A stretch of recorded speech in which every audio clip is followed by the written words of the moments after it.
Welcome back to the channel. My name is Steven. I'm a pharmacist and I own 52 units of real estate.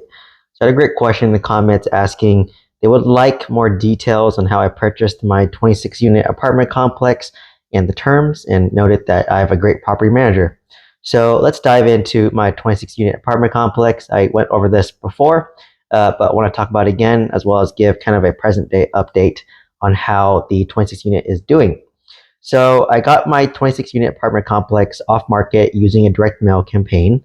So I have videos talking about how do you set up my direct mail campaign. I offer a mentorship program that helps you set it up. But anyways, I got it off market because I was a beginner investor. Real estate brokers were not bringing me good deals. I didn't find good deals on LoopNet, and I just wanted to work directly with the owners to be able to negotiate creative financing, which is why I'm a huge proponent of going off market. I like to do direct mail. I had success with direct mail, bought a 26 unit and a 20 unit and a mobile home park. But anyways, sent a bunch of letters out, and it took me about 6 months, and this owner reached out, and he was an attorney who owned his law firm, as well as he managed this 26 unit himself on the side. And he was basically looking to retire. I think he was in his upper 60s, and he wanted to at least take the property management off his plate. I mean, he did his own property management. I think he used one unit as an office. He did his own pest control. He did his own maintenance. It's just kind of like a DIY type of person. And basically, he was looking to sell, and basically got the financials from him and a rent roll, and pretty much the financials. I think he was claiming he got around $12,000 a month, and the expenses were roughly about 50%, so $6,000. So it seemed pretty reasonable in terms of the deal.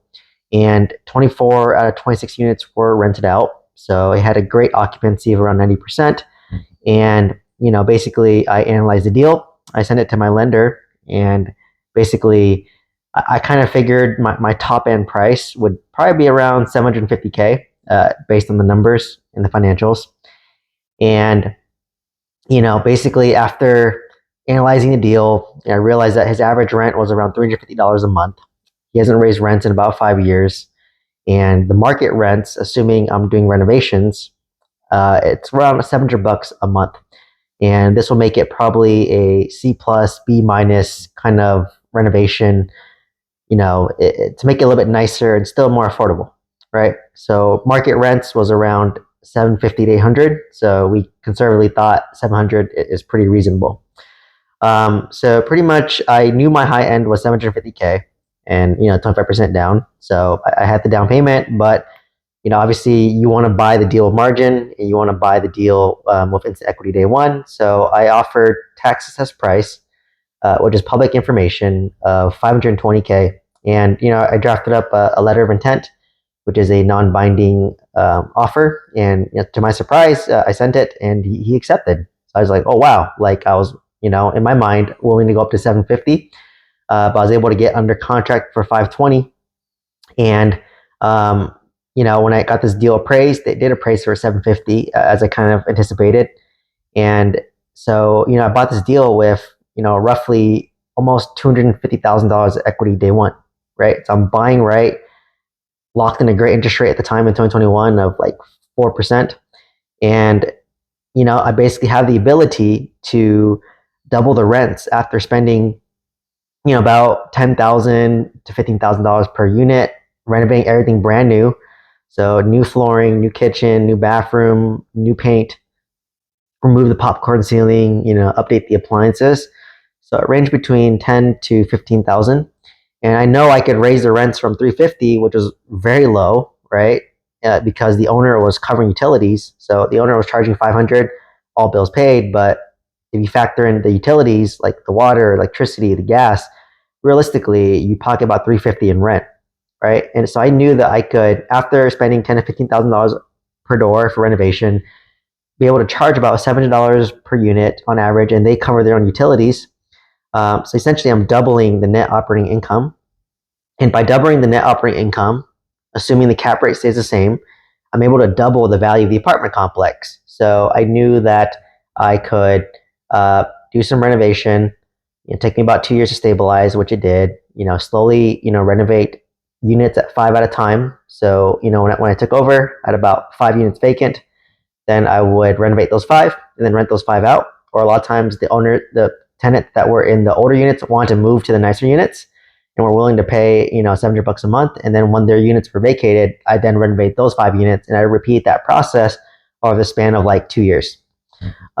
So pretty much I indeed was able to hit my projected rents of $700 per month. And I've a really experienced property manager there, which was very fortunate. I definitely want to scale on this property manager when I'm ready to buy again. Like I would love to buy another, 30 to 50 unit apartment complex in Oklahoma City, near my current one, when I'm ready, right? And hopefully when interest rates are lower, or I could do creative financing, right, to bypass the high interest rates. Any case, so looking at the numbers, it was 520K. I put 25% down, so that's roughly about 120K, and actually negotiated around $60,000 in seller repair credit because during the inspection, the roof was end of life, which costed $30,000.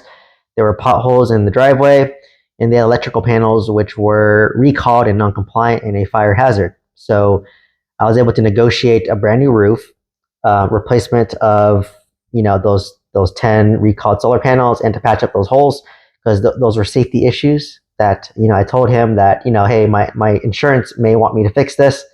So and he just said okay. I just showed him my quotes and he's like, all right, I'll give you $60,000. So it basically cut my down payment in half from 120K to 60K. So I could use that 60K towards fixing those issues. And after I took over the property, obviously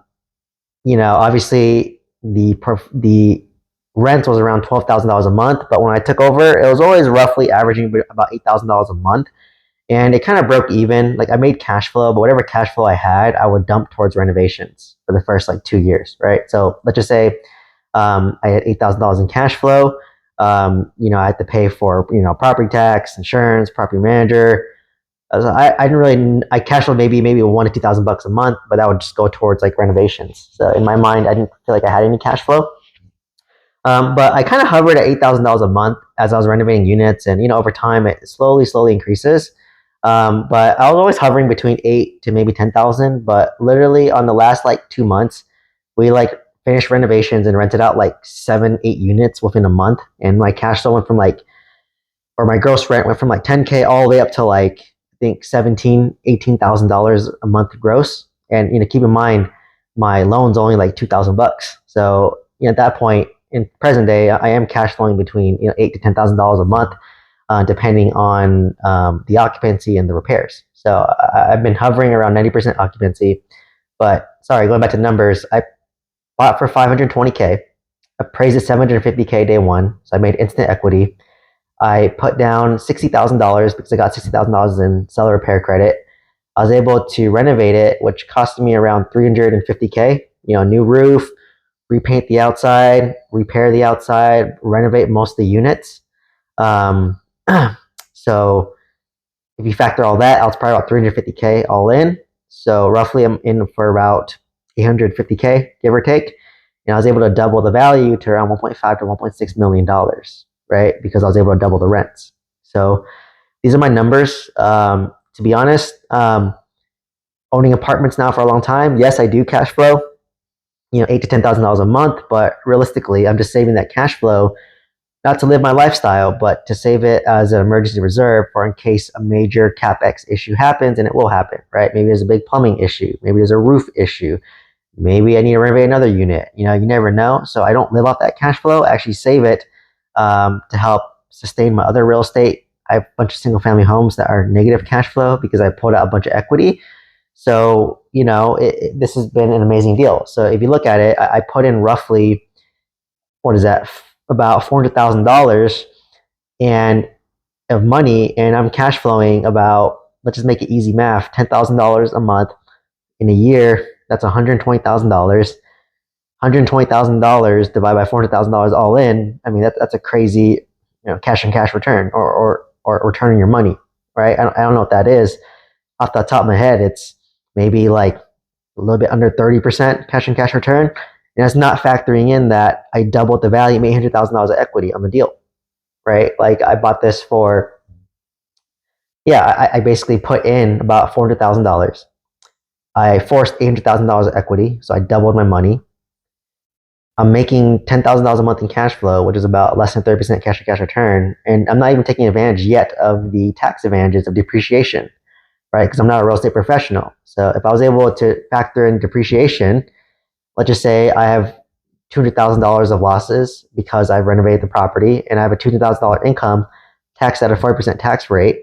You know, if I was able to write off the depreciation against my active income, I'd basically get back the 40% tax that I paid because my active income of 200K would be offset by the passive losses through depreciation of 200K. And, you know, at 40%, you know, that's a nice chunk of money, right? I think that's like $80,000 I'd get back. So I'd get back $80,000 in taxes. I make $10,000 a month in cash flow, which is 120K a year, and I force $800,000 of equity. Right, this is just one deal, right? And this is enough to replace my W-2, but you know I still have other expenses. You know I have a mortgage now. I want to fund my life insurance, and I want to retire my fiance first. So that's why I'm still working, right? So you know, these are kind of the high level terms. Like I said, for the whole time I was doing renovations, I was pretty much breaking even. Whatever cash flow I made, I was dumping back towards renovations, as well as putting money out of my that was allocated towards more renovation, right? And only now, I would say, since like November of 2023, so about 8 months now, I've been making about $10,000 a month in cash flow, give or take. So about $8,000, right? So this is what I mean by real estate's patience. It requires patience to stabilize things and to do it. So, hopefully this inspires you to buy multifamily. If you're interested in learning how to buy your first multifamily deal and you want guidance, then check out the mentorship program. Otherwise, I create daily free content. Check it out. Let me know if you have any questions. I love to answer questions to make videos. Anyways, please like, comment, subscribe, and hope to see you in the next one. Thank you.